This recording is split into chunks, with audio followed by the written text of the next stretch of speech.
So I'd like to introduce the last speaker. I will do lots of tidy up about various books that I want to auction and various DVDs that I've been given of naughty conferences and that sort of thing. But I'd like to talk about Stewart, Communism, Nihilism, Neoism and Decadence. I've given three talks on the extreme left.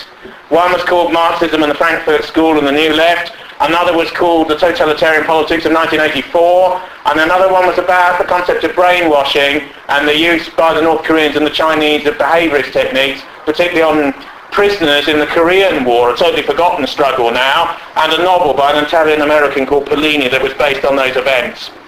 Now, Stewart is an incredibly obscure figure who's on the margins of, the cultural avant-garde. So I'm going to come to him towards the latter stages of the talk, when I've dealt with some of the sort of building blocks to begin with.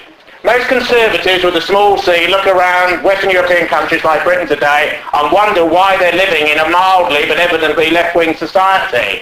They wonder why they're supposed to have won but they've actually lost. As they look around them, everything's changed from what it was 40 to 50 years ago, every normative social value and experience, and they wonder why that's occurred. There are many reasons for why it's occurred, but one is the complete containment and taking over of the cultural space by what we'll call cultural Marxism, or Marxian ideas, or soft left ideas, or post-communist ideas, and their march through the institutions after the 1960s, but it didn't just happen then, it had been prepared much earlier in the 20th century.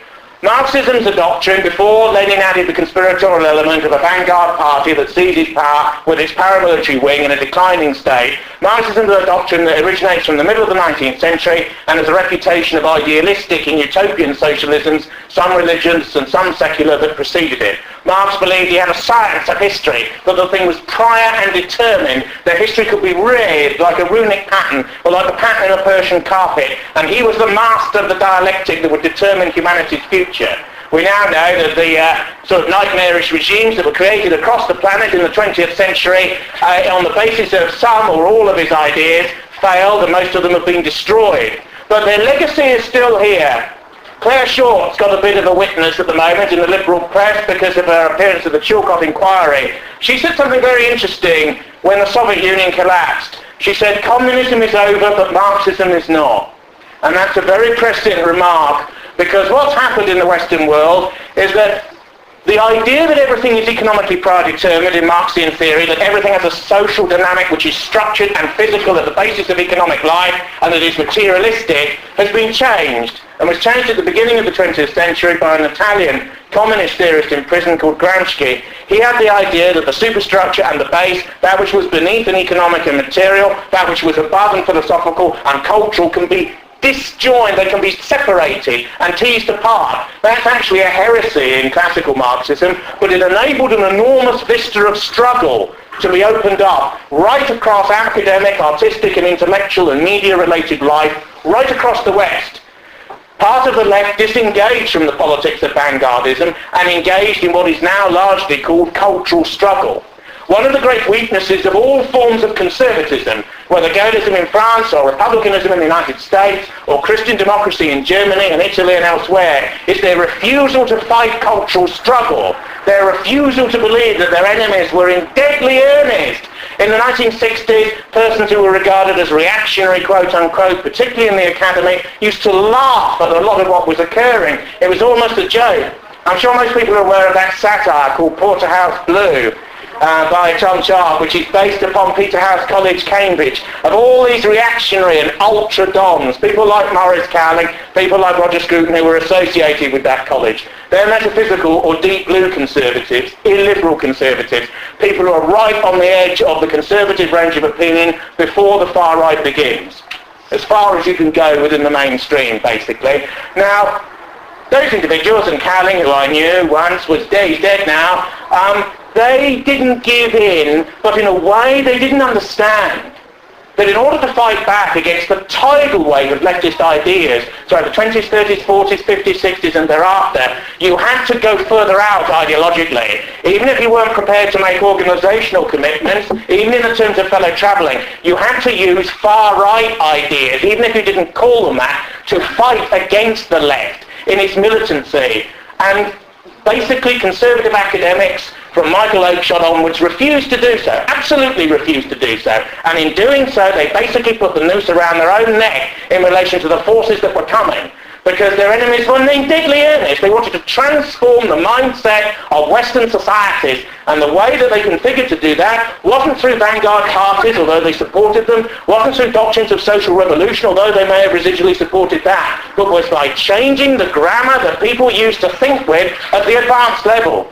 Strangely, for militant egalitarians, they used an extreme form of cultural elitism. You take the universities, you take the dons and the academics in the universities, you take the people who mark the PhDs that provide the methodology of attainment through which you get a don at a university. You then replicate that through all male and female students at the first, second and third levels of tertiary education, never mind the people coming up from the secondary level. Then as egalitarian educationalism spreads, we're going to have a society now where 30%, 50% go to university. There's at the University of Slough, which used to be the Pally in the Thames Valley. You can do degrees in hairdressing, you can do degrees in golf studies, you can do degrees in anything, you know. You send this away to a P.O. box number in Edinburgh with a couple of Weetabix packets and you get a PhD in nuclear physics that's straight back in the post, you know. This is the way it's going. There are a few upper class people now who refuse to go to university. Princess Diana refused to go, partly because she wasn't too bright, but also because it doesn't have any social cachet anymore, because if everyone goes, it's got no kudos, has it? This is the idea. If everything is degraded, do you want to eat the bread that's been in every other mouth? You know, this is the thing about egalitarian ideas. But the plan of leftist subversion, which is a wave of academics in all sorts of areas, not necessarily network, not necessarily doing it in relation to each other, but doing it in relation to the logic of their studies.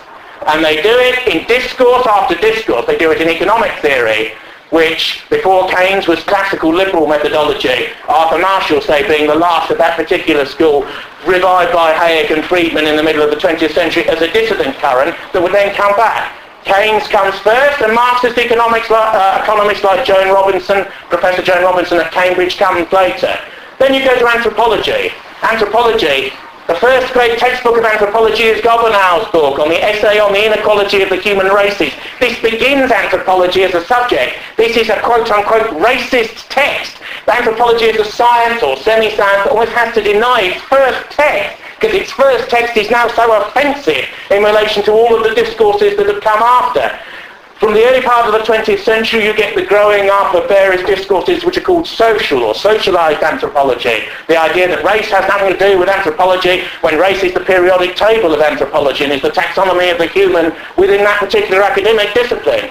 You reach a situation where by the 1970s, if a don at, say, the University of Sussex, an ultra-left institution on the south coast, said that there were cardinal racial differences in intelligence between people, there would have been an absolute riot on that campus, an absolute riot, which would have to be controlled by the police and the authorities. One thing the left realised throughout the 20th century is that people who are very mental and people who are very abstracted in terms of their intellect can be physically intimidated very easily. The mind and the body are so split in Western life that all you have to do is have a small mob wave their fist at a couple of dons and they're prostrated and they can't do anything and they're in fear of their lives and they will write in a different way afterwards.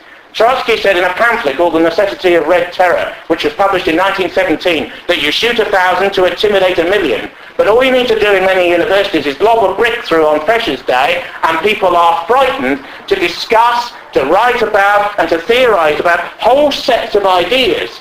Everyone knows that there is a spectrum since the French Revolution of far left, moderate left centre, moderate right, radical right views. Since about 1968, the radical right chunk, which is to the right of Oakeshott, Scruton and Cowling, has been broken off and cannot be talked about other than as critique. You can talk about how you detest these ideas, you can talk about how evil and wrong they are, you can talk about how mistaken they are, but they can't be adumbrated in and of themselves. This is complicated because there are certain academies, such as the French one, where that's not always true. And this is because in France there was a very powerful intellectual fascist tradition, essentially that's what it was, which goes right through to today, and even to the new right. And there's a degree to which in the Sorbonne, say in the 70s, you could see a poster saying Drew La Rochelle lecture this afternoon. He committed suicide, of course, after the war because he was a collaborationist intellectual with Abetz and other people in the German Cultural Ministry in Paris in occupied France at that time. Now, so it's not uniform. These things are process-led and dynamic. And it doesn't just happen in economics and anthropology. It happens in psychology. It happens in sexology. It happens in English literature. It happens in the creation of new discourses, such as cultural studies, which is the dissemination of ideas about mass culture. And it happens in critical theory. Critical theory is a viewpoint that's grown up across the arts and across the humanities and even into areas of law like criminology, which can also be considered to be one of these ologies, if you like, one of these subjects. Other areas are history of art, aesthetics, in philosophy courses, philosophy itself, and so on. The Anglo-American world, of course, had an empirical view of philosophy, largely since Hobbes, but certainly since Russell in the 20th century, and a hostility to European philosophy, which meant there was less Marxist influence here. But the trouble with Bertrand Russell's type of philosophizing is it doesn't believe that any of the big questions can be answered. And therefore philosophy itself becomes slightly pointless and a cul-de-sac where you discuss the language you use to arrive at a concept that you might arrive at, for which there are multiple interpretations and which you are forever unsure. In and of itself, that's the preparation, this radical tepid uncertainty, which leads from conservatism to liberalism and from liberalism to something that's a bit more certain and lies to the left of it. Everything in Western societies has moved to the left throughout the 20th century. I'm not a Christian, but you could argue that after Vatican II, many Catholics became Protestants. Many Protestants became liberals. Many secularist liberals who are ex-Protestants moved further to the left and adopted views that they would have regarded as semi-extreme in the past, as long as they're not connected to physical force, militant working class politics, vanguardism, and the absolute politics of communism. You have many left-wing liberals now who have views which are to the left of hardcore communists in the 20s and 30s, and they don't realise that, and they're horrified by the atrocities of Stalin and Mao and Pol Pot and all of the others. But what they don't realise is that they have imbibed a doctrine of totalitarian niceness and squeaky keen correctness about these concepts, which existed in a way that their minds were attuned to before they became conversant with it. Now, this march through the institutions has also been a march through the media, because when you have an intellectual clerisy, it tends to control the conceptual ideas in the society, and the way that the society talks to itself in modernity is through the media. And also propaganda and ideas about how you talk to the media. Most polytechnics and post-polytechnics now, because polytechnics were once vocational institutions, of course, dominated by people who tended to support the Labour Party. Now they've been upgraded to new universities, or universities have been downgraded to new universities, which are polytechnics. Because if all have a degree, what does it mean? In America, you can go to a university and you don't necessarily, outside the Ivy League, have to have the qualifications to get in. So you have a remedial course. There's a considerable number of people from certain types of racial minorities on those remedial courses. Taught to do English, taught to do maths, and then they do sports science or sports psychology. They won't be doing physics, they won't be doing mathematics, they won't be doing metaphysics, they won't be doing Shakespeare. There are certain colleges now that have votes about whether Shakespeare should be on the English course. But that's a mistake, you see, because democracy is always a mistake. Hardline Marxists, when they allow the students to vote, the students, even though they're liberal, often come up with more conservative results than the professors want. That's the logic of vanguardism. You see, you don't allow them to decide. You say Shakespeare's a reactionary Elizabethan bigot with undue essentialist notions that you shouldn't permit. The notion of essentialism has come in the last 30 to 40 years in relation to great fads in intellectual life. It has to be understood that for the last 100 years or so, all mainstream, hardcore Western intellectual developments have been atheistic. They've taken atheism as read, not as something to be debated. The first great ideology after the war was existentialism, which contained many elements, including a dissentient far-right strand as well. Existentialism was replaced by a new creed, fad, wave of history, whatever you want to call it, called structuralism, which relates to ideas at the beginning of the 20th century called formalism.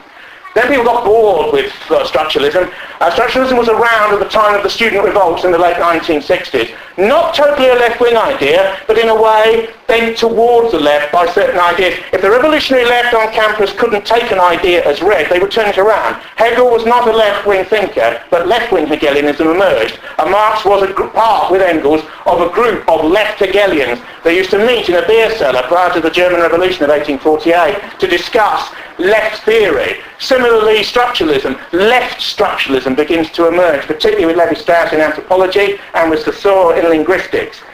These ideas relate to certain currents in modernist art, in particular in the late 19th and early 20th century. And as we approach this subject area, we get a bit closer to home, who's nominally the sort of the hook that I'm hanging this particular talk on. Now, you can't do English at a contemporary British university, certainly outside Oxbridge, where there's just a received canon, and not come across critical theory. Critical theory is based upon a notion called deconstruction, and most people who are sort of intellectually minded have heard the word deconstruction somewhere floating around, floating in the back pages of the Observer, colour supplement, that sort of thing. They've heard the word. Deconstruction is another word for post-structuralism, which is the ideology of the new fad that replaced structuralism in the 60s and 70s.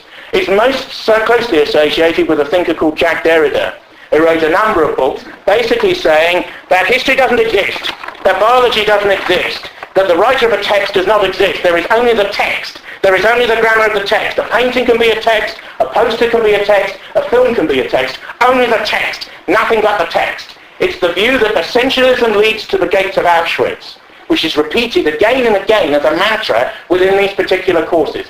They believe that any prior identity, say the statement men and women are different, the John and Jane book, you know, a child says men and women are different. Wrong on every count. Prior essentialism as to gender, revolutionary, sub-genocidal, reactionary ideology in relation to the specification of male and female. Don't you know men and women are interchangeable? Don't you know that they are the same? But if somebody says, but don't they have different brains? Lies put about by eugenicists, linked to reactionary and essentialist ideas, again, rerouted to the ovens. Listen to your theory. And of course, in these areas, to think differently from the nature of this theory is to be impossible, because you will not finish that course. You will not even get a 2-1, which is the sort of median level for your average student in that course, if you don't go along with this.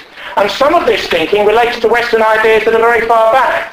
Because in medieval scholasticism, there's the adoption of hermeneutics, whereby you analyse the text of the text of the text, you look inside it to see the hint of the divine that is there, and some of these ideas actually do come out of that particular trajectory, you see. So in some ways, it's a very ancient thing that's been repositioned and is being reused for hostile purposes. Only the core theorists in this sort of area, Deleuze, Guattari, Derrida, and others, would actually know that that is the case. When the Enlightenment and modern scientific rationalism began, and they argued that the schoolmen were concerned about the number of angels who danced on the top of a pen, and philosophy was about natural process and law of nature, as the Greeks believed 2,000 years before, 1,500 years before their postulations, of course, there was a division which they thought they got rid of that type of thinking. But interestingly, that type of thinking, which in some ways is very reactionary, quote unquote, has come back through these new left ideas. The one thinker that's partly outside all of this and has a special status as a monster within the 20th century is Martin Heidegger. Now, Martin Heidegger was an extreme essentialist and was a religious thinker, but was highly influenced by these ideas of extreme hermeneutics and the peeling away of the onion of the text. Heidegger has one book that's 400 pages saying what is thinking, or what is the nature of thinking. Heidegger wrote 80 books, all 80, most of which have never been released. And although Heidegger is one of the most radical thinkers of the 20th century, Heidegger's political affiliation, if only for a year, between 1933 and 1934, has meant that, in a sense, he has become an unperson. After the war, he was allowed to write and continue to write. He used to write in the Black Forest. He had a wooden cabin in the Black Forest, and he just used to commune in this this particular wooden fastness, this shed almost, with nature and by himself, in pure theory. Now, a lot of these ideas are based upon pure theory. They're based upon the idea that the bourgeois, the enemy in Marxian terms, goes to life with common sense. The Marxist goes to life with his theory. Only if you see the veil of theory before reality, the pink prism through which reality is refracted, only then can you be in history. Only then are you truly alive, because you're interpreting the dialectic of future knowledge. Now the irony is that these communistic systems that stately impose these ideas on people have all collapsed. People who lived in Poland during Gomulka and other regime leaders had to do Marxist-Leninism 4 times a week. Just like the Catholic schools that these schools replaced, where you did religion 4 times a week. And you did Marxist-Leninist theory 4 times a week. There was a far-left party in Britain called the Revolutionary Communist Party, which was a split from the Socialist Workers' Party, a so-called rightist deviation within Marxist-Leninism. In 1986, they set exams for their cadres. You had to do exams on Grundrisse and groundwork and and Capital, volumes 1, volumes 2, volumes 3, to pass exams on this sort of material, just like in Poland. And people imposed this on themselves internally within the West. And yet, historically, these ideas have lost. These ideas have come crashing down as staple and political and architectural structures. Yet in the minds of elite Western academics, the softer, non-vanguard version of these ideas are alive and well and kicking and are in control. It's largely true that most artistic departments used as a term for the humanities and the social sciences across the board are in the hands of the West's most ferocious ideological opponents inside the West, mentally. Not in terms necessarily of how people live their lives and so on, but in terms of what they accept. The worst ideas in the world are some of the ideas in this room from the perspective of these sorts of people. And they know what they're against, although most of them are, in a sense, more coherently in favour of what they're for. Most left-wingers and liberals, like Tony Blair, begin with the first thing Blair ever did was to go on an National Front march. The first moment was negative. He knew what he was against almost before he knew what he was for. But many of these people actually know what they're for as well. And what they're for is a world without any prior signification. Now, deconstruction is the idea that you have a text before you, and this text has a system of rhetoric which is related to the personality of an individual author. But the author doesn't exist, it's just a text, it's just a signification. And what you do is you split the power of the rhetoric, the oratory, the nature of the language used, the control of the phrases used, the essentialist markers that delimit the promiscuity of linguistic and moral choice, and you deconstruct that, you open up the field of signification so that language can flow freely in its joy and in its meaningless splendour. This is called jouissance, the joy of deconstructing the text so that it reveals its anti-essentialist possibilities when the crypto-fascistic moments of identity in it have been removed. And this is what they do. They will take an author like Céline, who's a French National Socialist, essentially, if words have any meaning, and they will say, this anti-Semitic statement shows the insecurity of a lower middle class background. He obviously wet his bed, he was beaten by his father. And they will deconstruct every particular notification. And actually they will say, actually this is a philo-Semitic text, which loves foreigners, which loves homosexuals, and is egalitarian. The whole point of deconstruction is you reverse the meaning of the text. But these ideas have their dangers, because there are certain things that liberals believe are sacred. And there are certain things that they believe shouldn't be deconstructed and are beyond deconstruction. And one of the primary deconstructive thinkers, who wasn't necessarily elected, was a man called Paul de Man, who was head of English and philosophy, head of the Yale School of Deconstruction at this Ivy League college. Ivy League College, Yale, has a school of deconstruction. Yes, it does. Acting against the West in order to affirm the negation of its identity. This is the sort of thing it said. Now, Paul de Man was head of philosophy there, but Paul de Man had a secret past. Far worse than beating his wife or something like that. Paul de Man was a collaborator in Belgium, in occupied Belgium, and was a minor member of the Rexist movement of Leon de Grelle, and it was all very serious. And he also wrote some articles for a magazine like Scorpion, shall we say, but it was in occupied Belgium at the time, so it was a bit more serious. And when it was discovered that he had this past, the whole of the movement of deconstruction gathered at the University of Alabama in the deep south of the United States to discuss this unfortunate recrudescence of essentialism in the life of time of their chief American guru. Derrida came up with a remarkable wheeze. He said that because there were articles on one side of the page of these collaborationist journals that were more extreme than what Deman had written, Deman was actually protesting against the extremism of the rival and mirror-reflective text with his own understated fascism, therefore revealing that he was in internal and critical protest at the nature of this foul language, and this foul language in another way.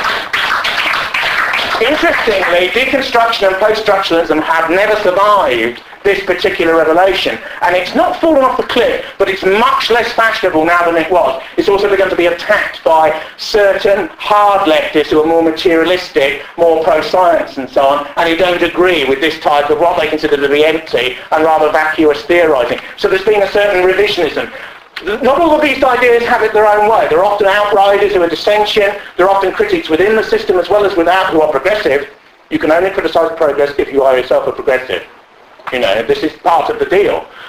So there are progressive critiques of this sort of thing. Levi-Strauss loathed elements of modern culture, loathed modernist art, and so on. There's a degree to which certain impermissible reactions, or fleets to the essence, as it's sometimes called, are permitted by very radical theorists.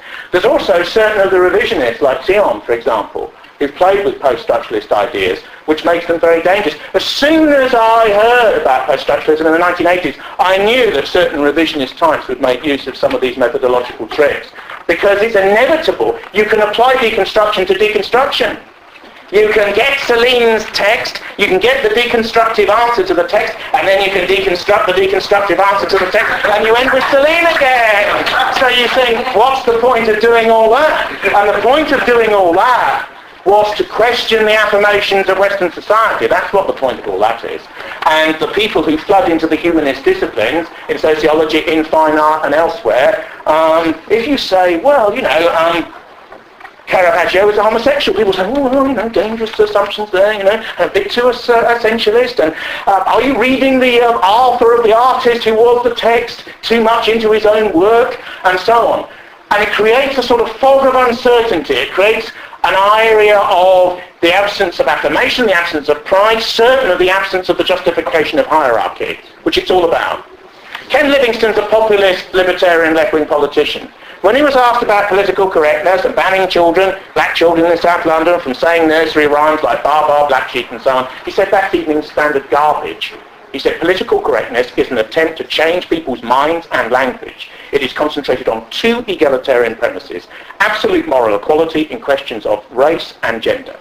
He's a real leftist. That's what it's really about. It's not about any of this epiphenomena. It's about making inegalitarian and elitist assumptions morally and linguistically impermissible. And if they're impermissible for a university professor, they'll be impermissible for a struggling fourth-level past degree student, and they'll be impermissible for a lower middle-class bloke who sort of half believes what's in the Daily Mail, and they will be impermissible right the way down the society, and they will, in a garbled way, come out of every news channel you can speak of. Many liberals now say, well, we're fighting for Western values in Iraq, but what are Western values? And do we have a right to fight for them? And in any case, you know, should we affirm ourselves that we're attacking their essentialism or their own? We should deconstruct at home first before we go abroad, imposing our signifiers upon these worthy foreigners, and so on. You see, it begins small, it begins with a debate about language, but it becomes much more powerful.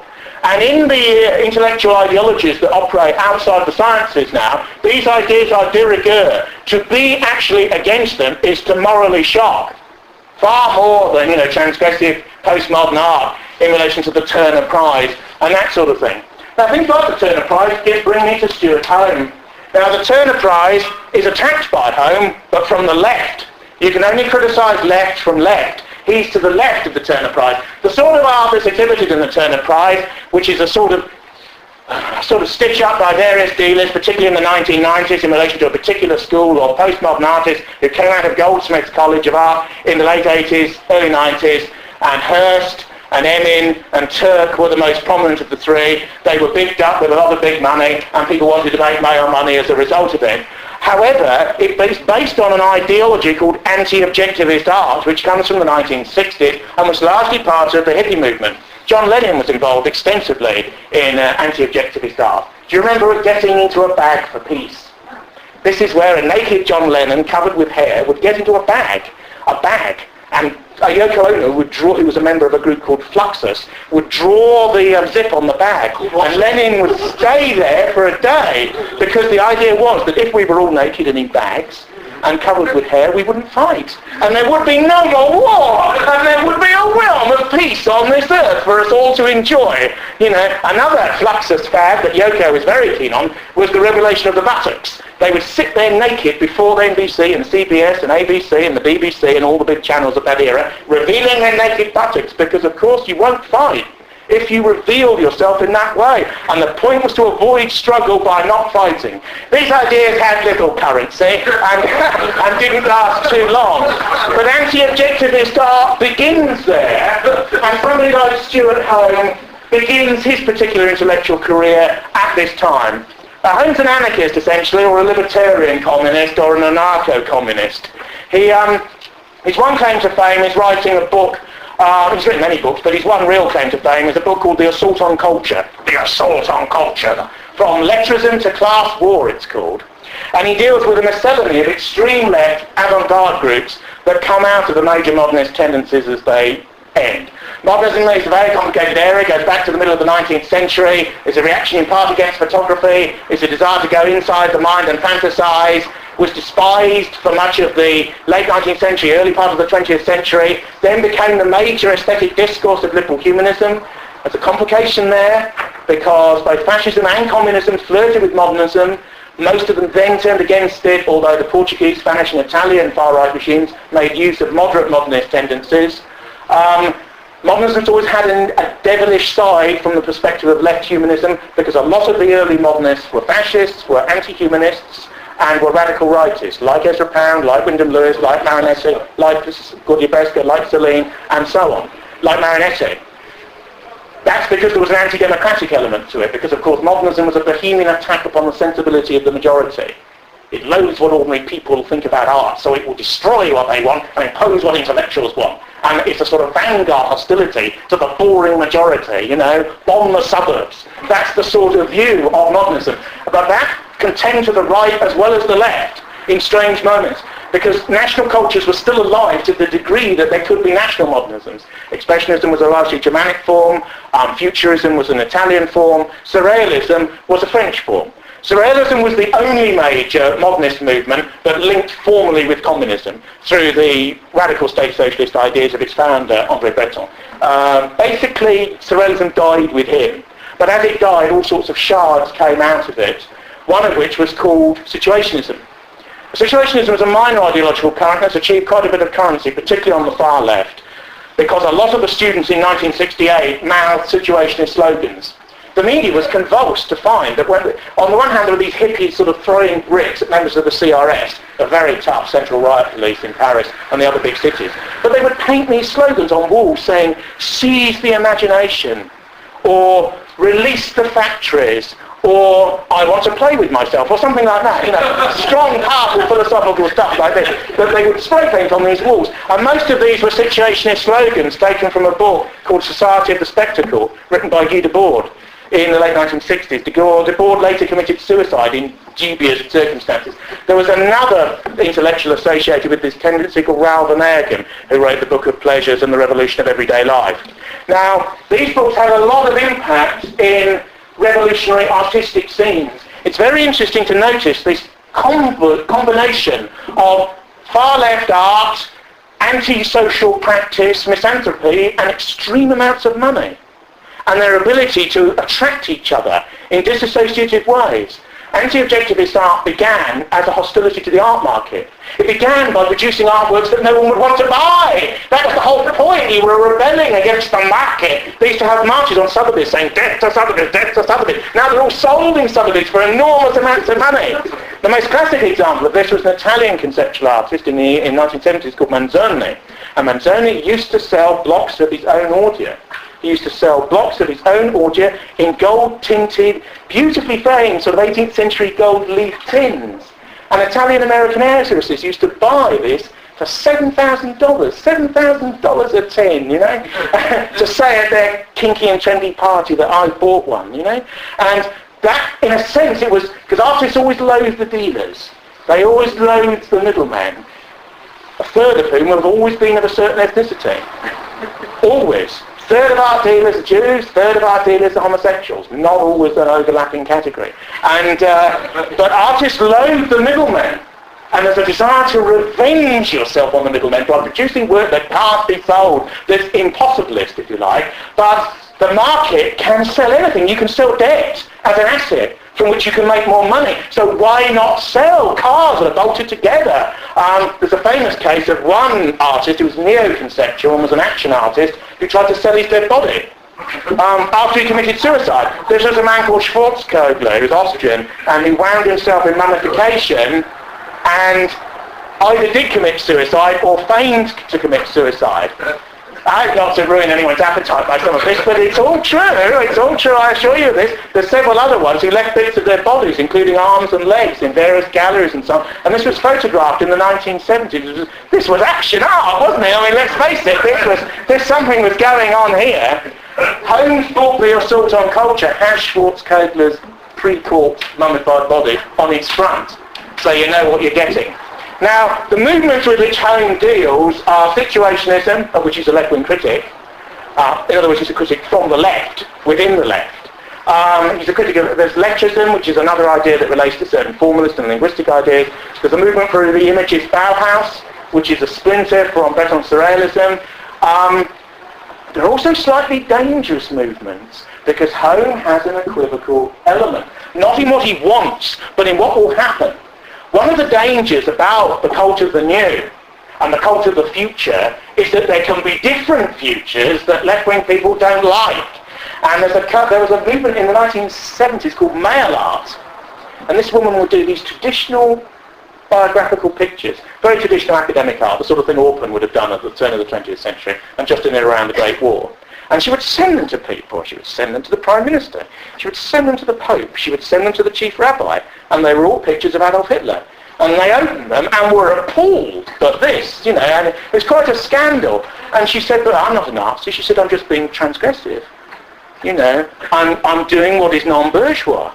You know, Hitler may have done evil things, but I'm not evil. I'm just painting a picture. It's just representation. So you see, if you adopt the cult of the new, and Holmes had this idea called Neoism, where he wants to create culture anew, which is largely based on Maronette's ideas that you can bomb everything and begin again because we are the masters of the ruins. It's the rhetoric of people who've never been to a real war, you see, as those who were just about to, because a lot of this stuff came out in 1912 and was just the quivering in the antennae of the Armageddon that was about to erupt. Although, to be frank, many of the Maronetteists, the futurists, actually did fight in the war. Because they believed in war, they glorified war. We glorify men, we glorify war. You know, this is why they link with Mussolini later, you know, and or some of them did.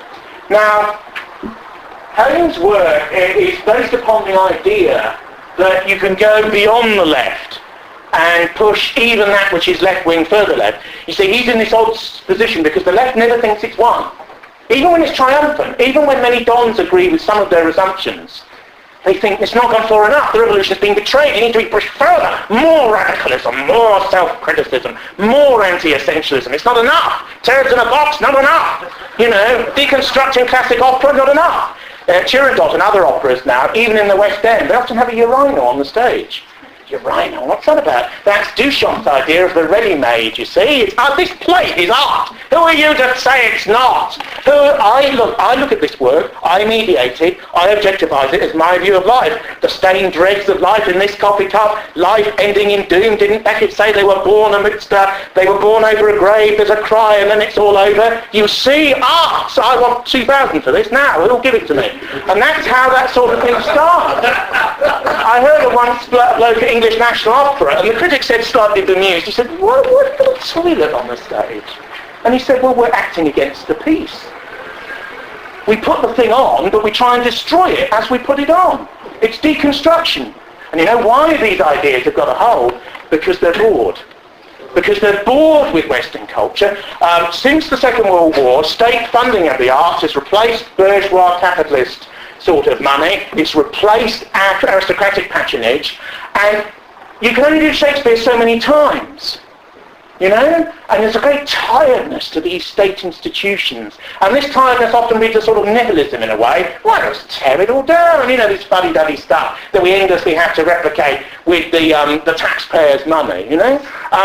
And these ideas course through, even revived, and sort of classical theatre.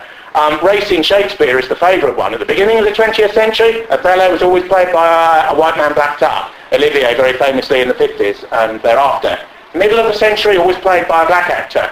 Because you had to foreground the nature of race and the nature of oppression and the nature of Shakespeare's unfortunate alienating and objectifying tendencies. Oh dear. Now, usually, Othello's played by a white actor.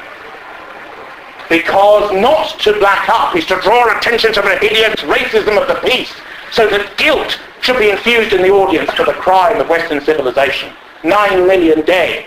Farrakhan says in the United States, never mind the 6, what about the 9? The 9 million who died in the Atlantic slave trade. What about us? There was a famous Richard Eyre version of The Merchant of Venice in the 1990s, when the female lead apologises for the shower on stage, kneeling before the audience. Don't remember that in the text, actually. Don't remember that in the original play. And this is ironic, considering that some of these ideas have come out of this idea of extreme textual specificity. But you could always change the text when you want. It's only a text, you know, and this sort of thing. So there is a sort of comedic element to these ideas. But I assure you that if it were very instructive for everyone here to go to the Institute of Contemporary Arts, the ICA is in Pall Mall. It's near the Queen, you know, it's right in the centre of all of the establishment buildings. And it's all very nice in there, you know, all very nice, mellow lighting and all this. And you go in, there's a bookshop in there.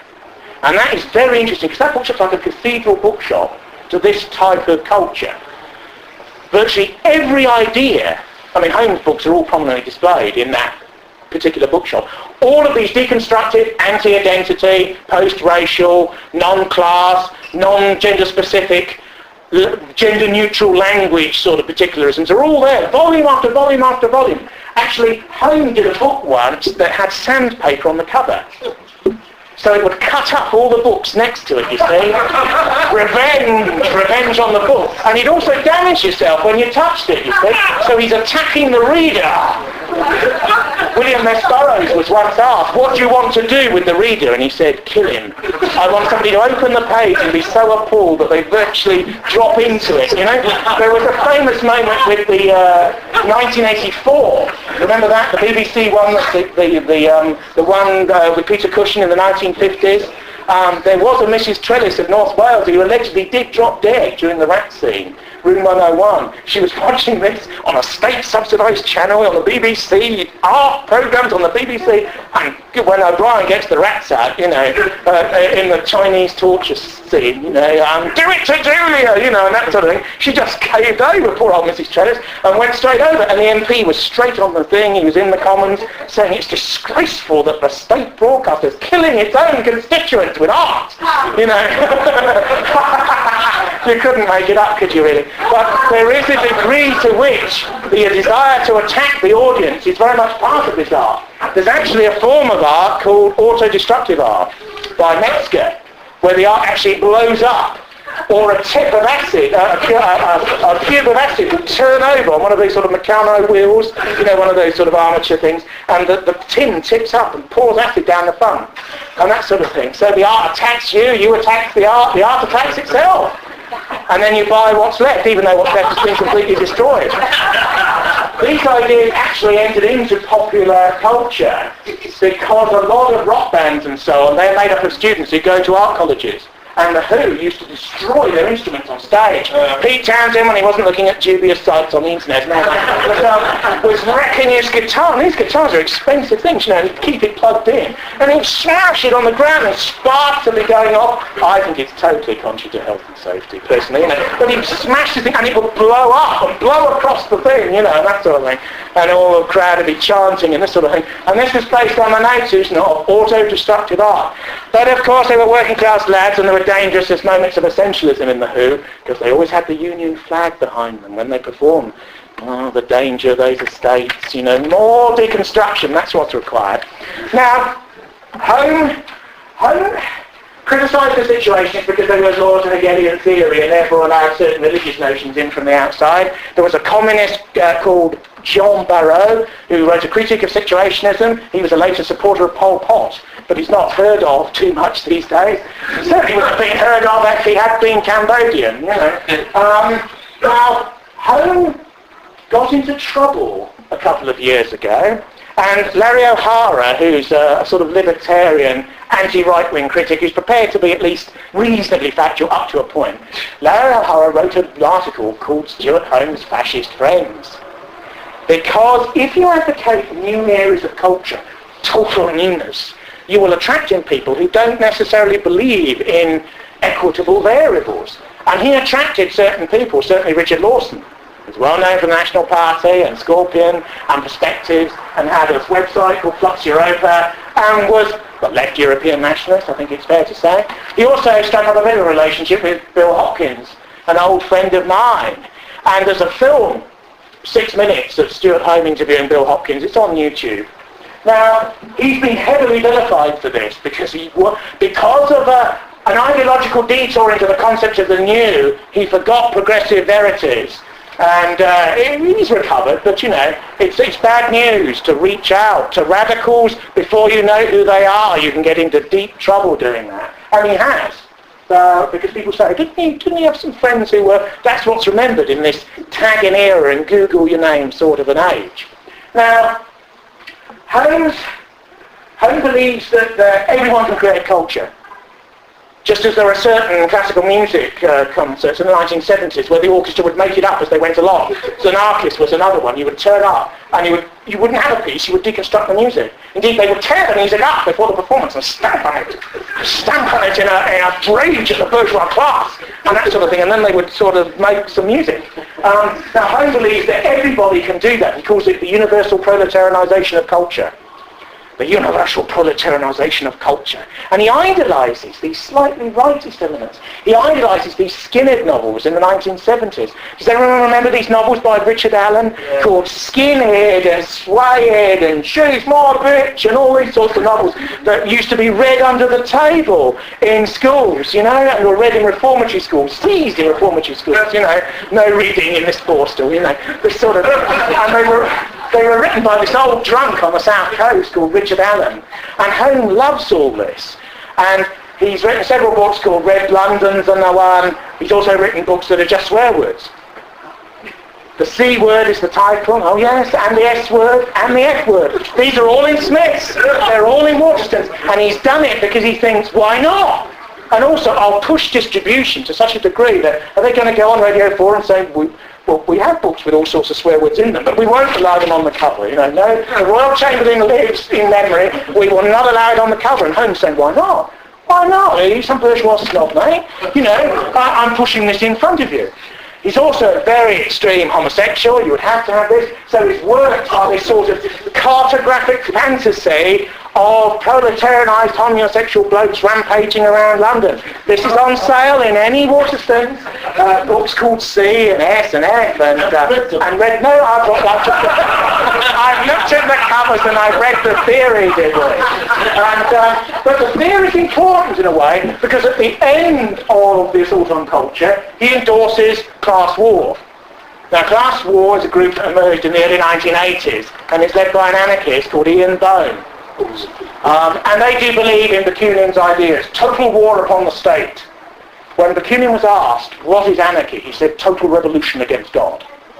And that is what anarchism believes, a total revolt against all ideas of transcendence. Total idea of revolt against all ideas of hierarchy. Pull it down, destroy it. There's a famous story about Bakunin in E.H. Carr's, a Soviet-philic writer, biography. Bakunin's riding along, because he was an aristocrat, of course. If you want to destroy everything, you're an aristocrat first, you know. And he's riding along, and so he sees some brigands robbing a house. And they're smashing it to pieces with axes and so on. And he says, stop, in Russian, you know, and gets out and joins the brigands.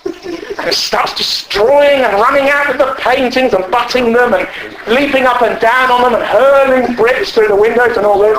I don't know, you know. Somebody owed him money, a rival surf owner, you know. And when somebody said, why are you doing the Mikhailovich? Why are you doing this? He said, because it's there. because it's there. And Holmes' view is that destruction is a creative passion. First you destroy, then you create on the destruction. Even as you create, you destroy because you level the field for new forms. Neoism, the cartography of inversion. And if you don't like it, you get a bit of this. You know, it's this, it's this sort of stuff. And the interesting thing is that these ideas are not revered. They're eccentric ideas, even within the milieu of the cultural left, but they're there. Scorpion's not sold in the ICA bookshop. Alain de Benoit's not sold in the ICA bookshop. Books about Heidegger are sold in the ICA bookshop. Heidegger, monster of Nazism, a philosophy of inhumanity exposed. Heidegger and the Jewish question, unanswered questions. Who was his mistress? We demand the facts. Heidegger, 400 pages of his party membership between 1933 and 1934. Herzl, did he ban him from the library? The truth. Heidegger, deconstructed, Pluto Press, in 3 editions, you know.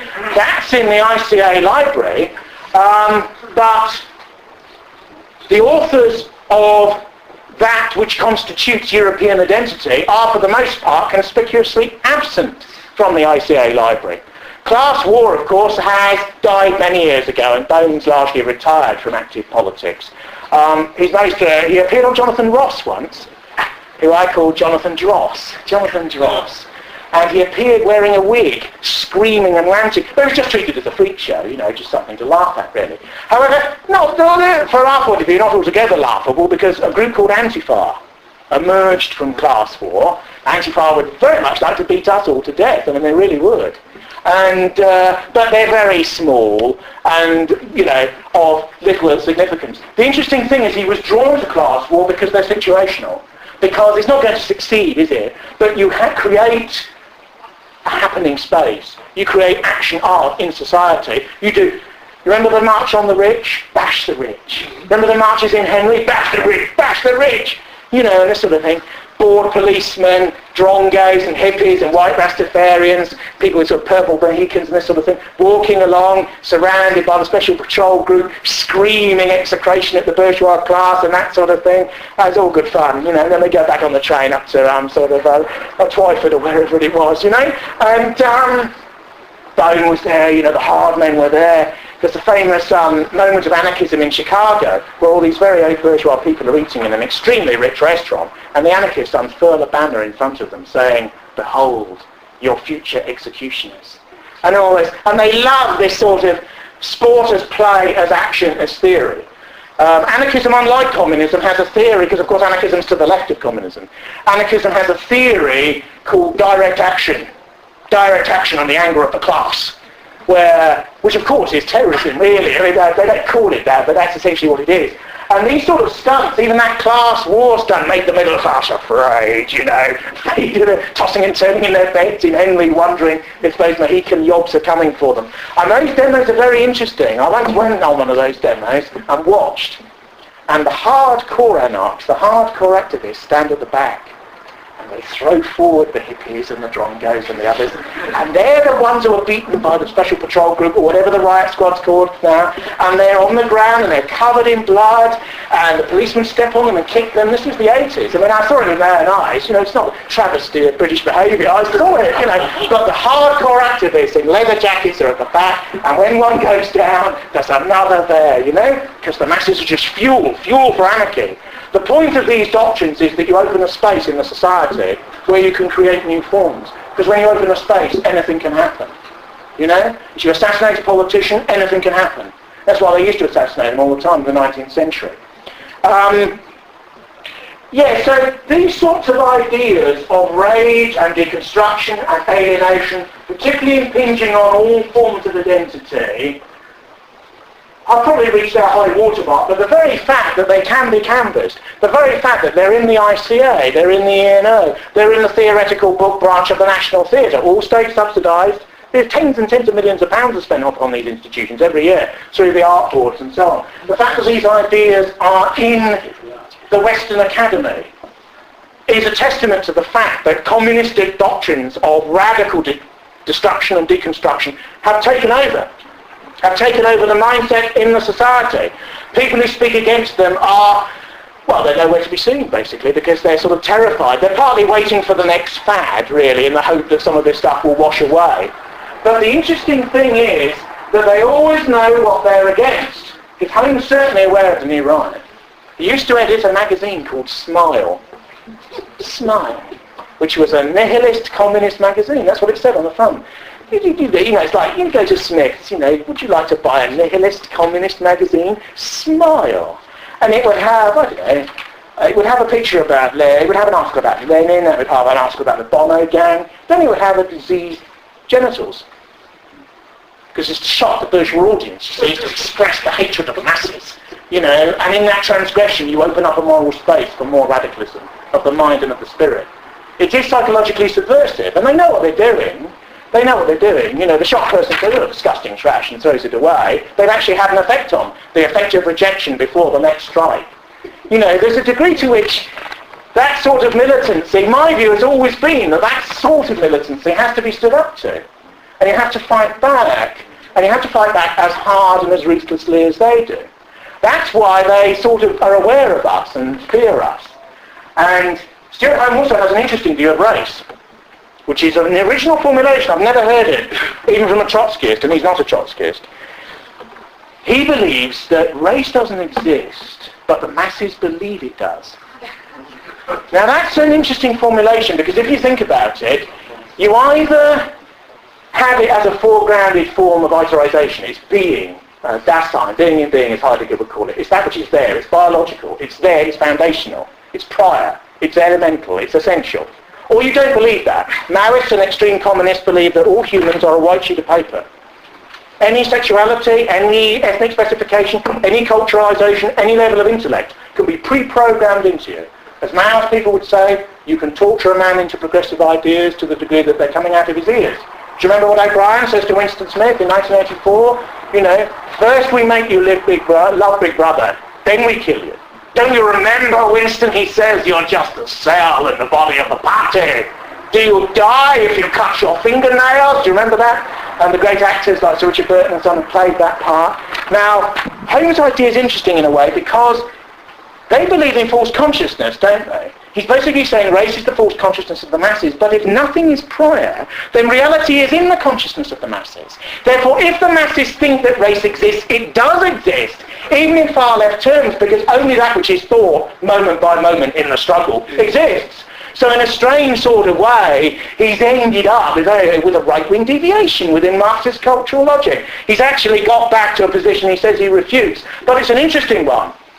Because if you notice, the dip in biological thinking in the middle of the 20th century, as a reaction to the Second World War, is the high point for these type of new left ideas. Now that biology is re-emerging in the last 30 years. And it's very interesting, for example, that the Anti-Defamation League in the United States opposed the creation of the Human Genome Project. And many gay libertarian groups opposed the Human Genome Project. They're radically opposed to the idea of the biological investigation of the building blocks of life because it will lead to the possibility of acceptance by the masses of a prior essentialism. There's an interesting incident last year when the Genome Project Scientific Review Board wrote to the German Academy of Sciences and said that in our opinion, life is 80% natural law and prior biological purpose. Not 60%, not 70%, but 80%. Man is socialized by 20%. And I view the socialization as environment. And environment is ecology, and ecology is a species of biology. So in a way, it's all biological. And the German Academy wrote back, we cannot accept this thinking.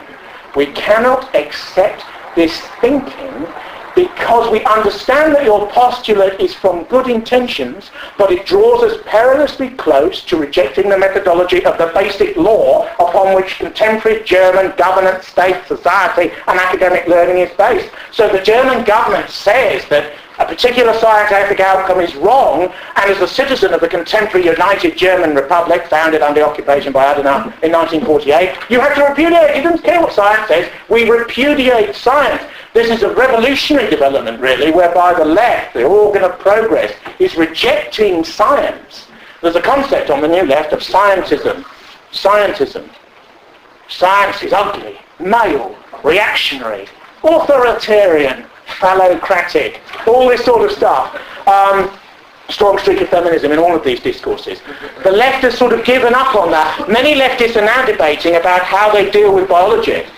Peter Singer is head who wrote the book Animal Liberation, which founded that whole movement. Liberate the animals, you filthy speciesists, put down that ham sandwich, that sort of thing. And Singer, of course, of a certain ethnicity, from Australia, where he was in the Australian Senate as a civil libertarian and green, radical green. He's a utilitarian. He's a very interesting thinker, because he's introducing a new hard liberalism. Singer says maybe biological ordinance is true. Maybe disability is inherited. Maybe gender is inherited. Maybe sexuality is due to brain function. Maybe the right is correct. But what you must do is you must pass every law and every methodology that lies behind the law, jurisprudence, to make sure that there is either equality of opportunity or equality of outcome, or those who proselytize for inequality of outcome are not allowed to affect it by the nature of their discourse. So what he's saying is that even if biology is unequal, you make the society so impervious to that logic, even though you've got a hierarchy, that it's not aware of that. That's the most important intelligent form of far leftism. They can only sustain anti-science. They built their entire credo on science. They can't repudiate it. That's just a stunt for a couple of decades. They're going to have to accept the Human Genome Project. They're going to have to accept the biological and prior ordination of man. Every time I go into an NHS clinic, there's a leaflet for transplants. And in the middle of that leaflet, you're asked about your race. It says, are you white Caucasian? Are you Asian? Are you Negroid or African? Diaspora African, all these little boxes. And that's because human internal tissues will not transplant or graft as well in relation to one race as another. Prior racial difference within the taxonomy of the human, even at a physical level. If a scientist at Oxford or Cambridge or the London School of Economics had said that in the 1960s or 1970s openly, they'd have been rioting. They'd been rioting in the canteen, they'd been rioting in the lecture hall. The Special Patrol Group would have been on the canvas. He would have been hounded out of that place of learning. It's now in an NHS leaflet. Quietly, no fuss. It's just intruded there as a fact. Who can object to it? We're helping people. We're helping people. Now, talking about helping people, there are ultra-left groups, ultra-liberal groups in the United States who are campaigning against certain forms of medicine that affect individual ethnicities. There are certain diseases that blacks and Africans suffer from, particularly sickle cell anemia, which is almost congruent to them. And certain drugs which have genetic potential and originate from some of the theory and experimentation of the Human Genome Project react primarily on their group. And there are ultra-liberal groups who are campaigning to not allow the Food and Drug Agency to license these. Why? Why? Because it undermines the idea that man is a white sheet of paper, that you can do what you want, that there is no prior identity. They would rather blacks suffer than that these drugs were produced, because they admit the prior biological differentiation of the human. And when you begin there, when you begin with such a monstrous prior essentialism, the doors to you-know-what are swinging open, you see. So you must close down the thing before you even begin to agree with what you disagree with. Thank you very much.